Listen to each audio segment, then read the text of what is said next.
How to export only audio in CapCut PC. For that purpose, head over to your CapCut interface and then just simply add in the video that you want to select. Let me just clear this all out.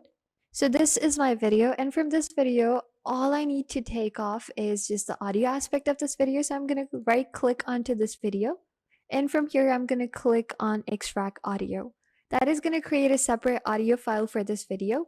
Now all I have to do is simply delete the video aspect of it and just keep the audio file. Now that the audio file is ready to go and ready to use, what I'll have to do is I'll simply have to click on export. Once I click on export, it's going to open up the export menu, from where I can just deselect the video exporting aspect and only select the export audio, and I can change in the format of it, and I can have like multiple different formats that I want to export it onto. But for now, I want to keep it in MP3, so let's just go ahead with that. All I have to do is click on export, wait for it to be downloaded, and export it onto my hard disk.